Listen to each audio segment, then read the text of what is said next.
Hello, everyone. My name is Professor Blanco, and today we will be talking about diabetes.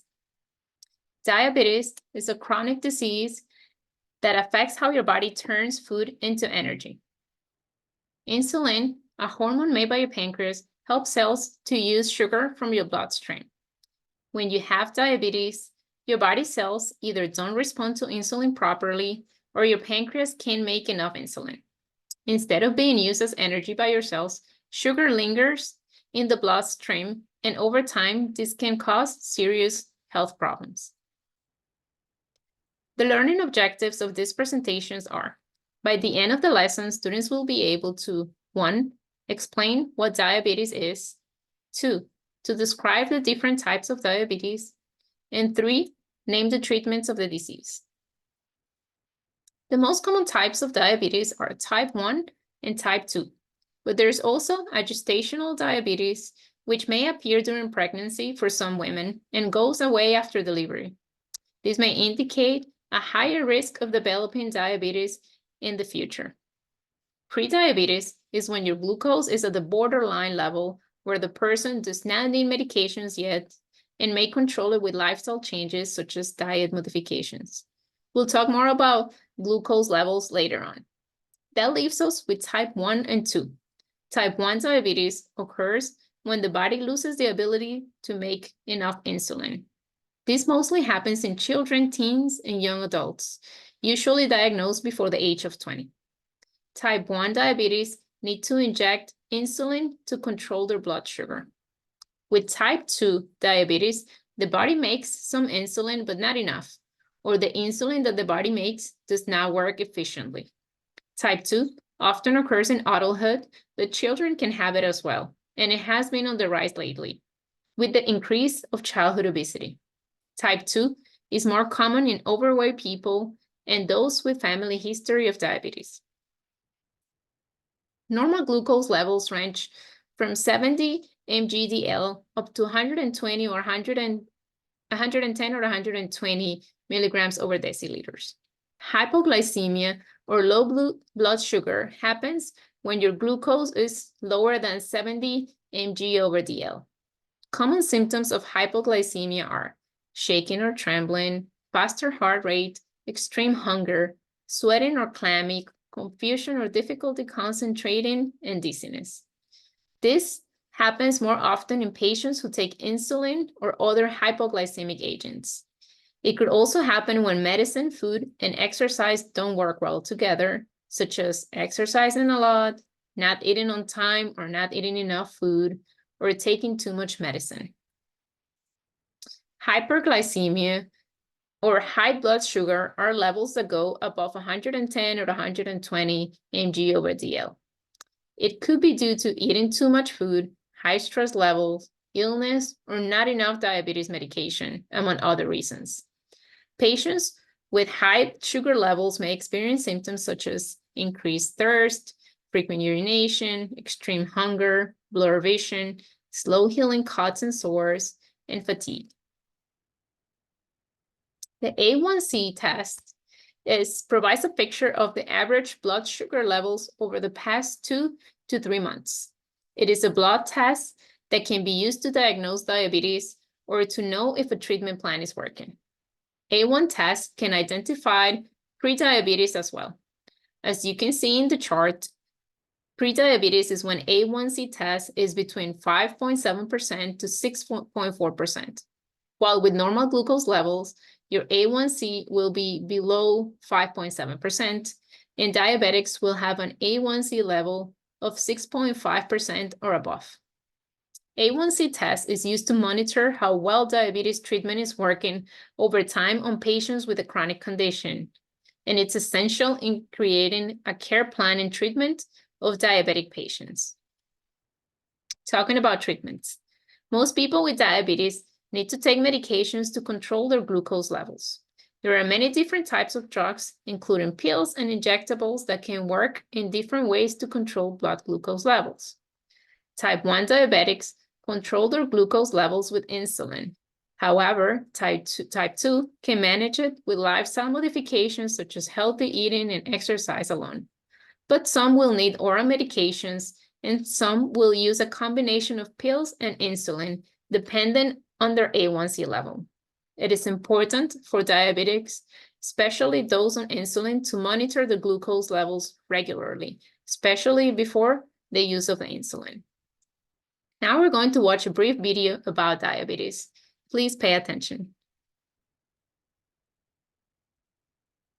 Diabetes refers to a group of conditions characterized by a high level of blood glucose, commonly referred to as blood sugar. Too much sugar in the blood can cause serious, sometimes life-threatening health problems. There are two types of chronic diabetic conditions: type 1 diabetes and type 2 diabetes.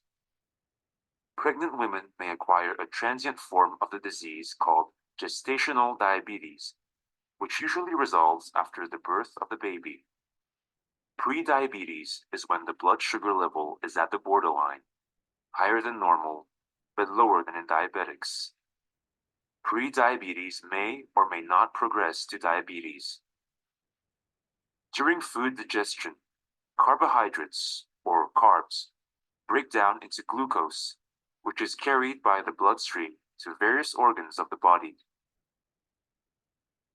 Insulin is a hormone produced by beta cells of the pancreas and is necessary for glucose intake by target cells. In healthy people, beta cells of the pancreas produce insulin. Insulin binds to its receptors on target cells and induces glucose intake.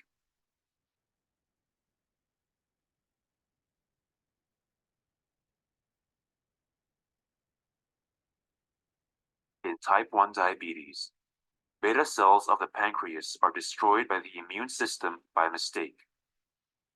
The reason why this happens is unclear, but genetic factors are believed to play a major role.